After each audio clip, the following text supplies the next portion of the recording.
Chers amis, vous me pardonnerez si je n'exprime pas les salutations.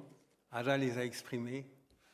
Néanmoins, ça ne nous empêche pas de vous souhaiter une excellente année 2026, dans la joie, dans le succès, dans le bonheur, et une année 2026 de santé pour tout le monde. Portez-vous bien et que tous vos vœux se réalisent. Nous sommes réunis ce soir dans cette salle, tous ensemble, libres de parler, libres de nous rassembler, libres d'espérer. Mais ce privilège que nous chérissons ici, à Paris, 120 000 Arméniens de l'Artsakh ne le connaissent plus. Ils ont été chassés de leur terre ancestrale, arrachés à leur foyer, dépouillés de leur histoire, et le monde a regardé ailleurs. Permettez-moi de vous le dire avec toute la force de notre conviction, nous sommes révoltés. Oui, nous sommes révoltés. Et nous avons le droit et le devoir d'être révoltés. Révoltés face à cette guerre que l'Azerbaïdjan a imposée à l'Arménie avec la complicité de la Turquie, avec des armes sophistiquées, des drones, des armes à sous-munitions, des bombes au phosphore blanc, des milliers de djihadistes, une coalition de la honte qui a frappé un petit peuple pacifique. Et qu'a fait la communauté internationale pour arrêter le massacre? Nous sommes révoltés face à ce blocus criminel de 9 mois, qui a étranglé 120 000 êtres humains dans l'Artsakh, 9 mois sans nourriture insuffisante, sans médicaments, sans fioul en plein hiver, des enfants privés de lait, des malades privés de soins, des vieillards qui mouraient de froid, le corridor de la Chine fermé en violation flagrante de tous les accords internationaux. Et qu'a fait l'Europe? Elle a continué de négocier des contrats gaziers avec Bakou. Révoltée face à l'épuration ethnique, oui, j'emploie ces mots terribles parce qu'ils sont justes, la première épuration ethnique du XXIe siècle. En septembre 2023,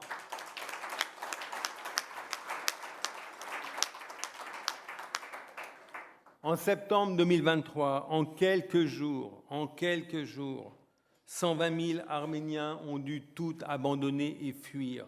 Leurs maisons, leurs églises millénaires, leurs cimetières, leurs terres, tout. C'est un nettoyage ethnique méthodique, planifié, exécuté sous les yeux du monde. Et l'on ose parler d'ordre international fondé sur le droit. Révolté face à cette indifférence coupable de la communauté internationale.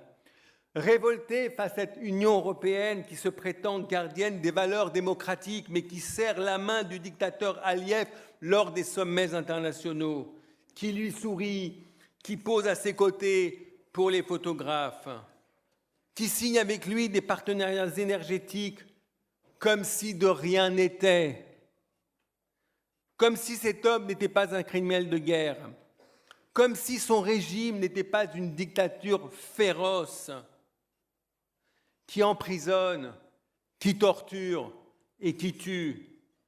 Révolté face au silence assourdissant de cette même communauté internationale sur le sort des prisonniers arméniens, ces otages, appelons-les par leur nom, détenus illégalement dans les geôles azerbaïdjanaises, des hommes et des femmes humiliés, exhibés dans des vidéos de propagande. Où sont les sanctions? Où sont les ultimatums? Où est la Cour pénale internationale? Où est le rapport de force que le monde a le devoir d'imposer aux dictateurs de Bakou? Nulle part, parce que l'Arménie est petite et que l'Azerbaïdjan a du gaz et du pétrole. Et aujourd'hui, on impose à l'Arménie une paix.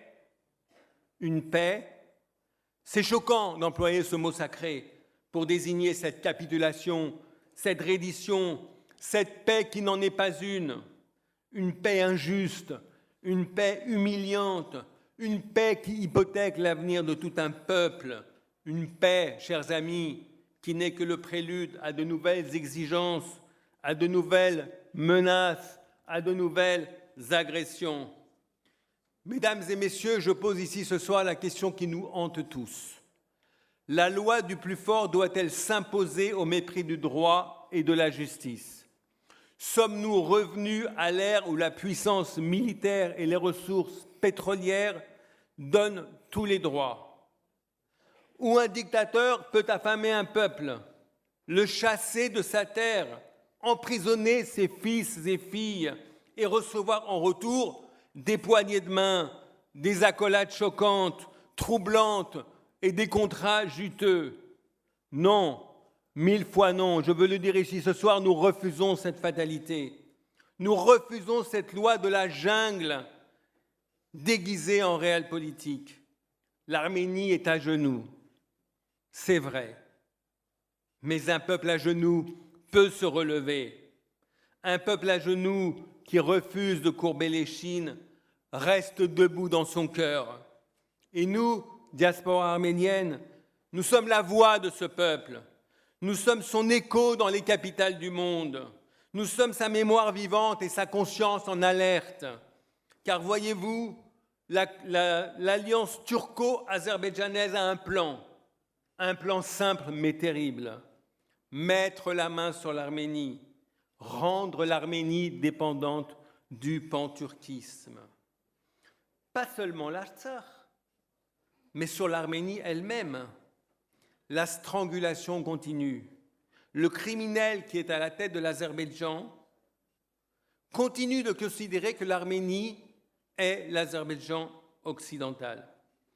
Le corridor du Zangezur, je vous le dis, chers amis, va se transformer en route du panturquisme. La Turquie pourra tranquillement livrer des armes à l'Azerbaïdjan en empruntant le territoire de la République d'Arménie. Et des armes contre qui, en fait? Et dans ce contexte, la communauté internationale a appelé au dialogue et à la désescalade, comme si l'agresseur et la victime étaient sur un pied d'égalité.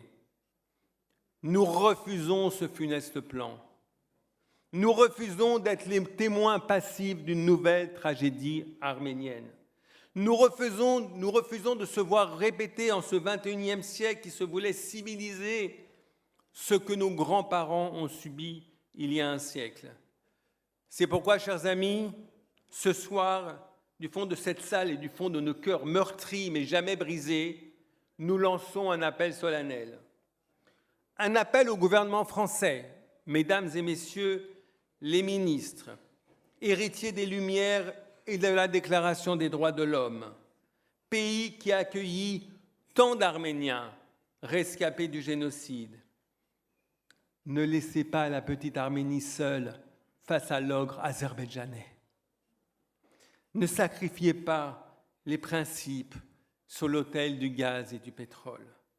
La France a une voix en Europe, une voix au Conseil de sécurité de l'ONU, qu'elle la fasse entendre avec clarté et force. Un appel à toutes les forces politiques françaises, de gauche, de droite comme du centre.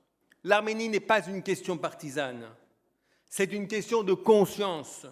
Unissez-vous pour défendre ce peuple qui ne demande que le droit d'exister en paix sur sa terre. Exigez des sanctions contre l'Azerbaïdjan, exigez la libération immédiate des otages. À l'Assemblée nationale, ça a été dit tout à l'heure, vous allez avoir l'occasion de voter une résolution transpartisane demandant la libération des otages. Allez au bout de votre démarche.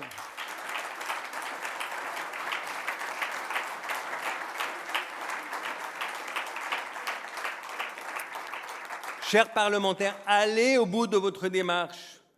Allez à Bakou et demandez à rendre visite aux otages.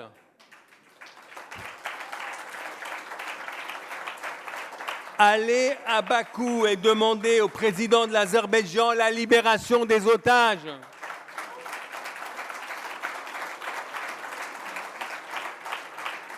Dans les médias français, à chaque fois que vous en avez l'occasion, même si ce n'est pas le sujet, portez la question de la libération des otages, s'il vous plaît.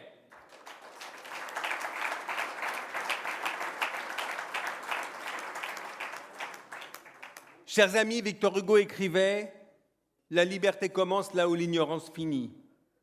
Faisons en sorte que le monde ne puisse plus ignorer le calvaire du peuple arménien, que chacun sache ce qui se passe, que chacun comprenne ce qui se joue, que chacun prenne ses responsabilités, car, et je veux terminer sur ces mots du général de Gaulle, qui connaissait le prix de la résistance face à l'oppression, il disait « La France a perdu une bataille, mais la France n'a pas perdu la guerre ».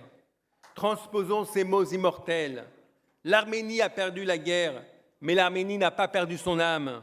L'Arménie a subi l'injustice, mais l'Arménie n'a pas renoncé à la justice. On a voulu humilier l'Arménie, mais l'Arménie garde sa dignité intacte. Et nous, Arméniens de France et d'ailleurs, nous sommes les porteurs de cette flamme. Nous ne nous résignerons jamais, nous ne nous tairons jamais. Nous combattrons pour la vérité, pour la justice, pour le droit de notre peuple à vivre libre sur sa terre ancestrale.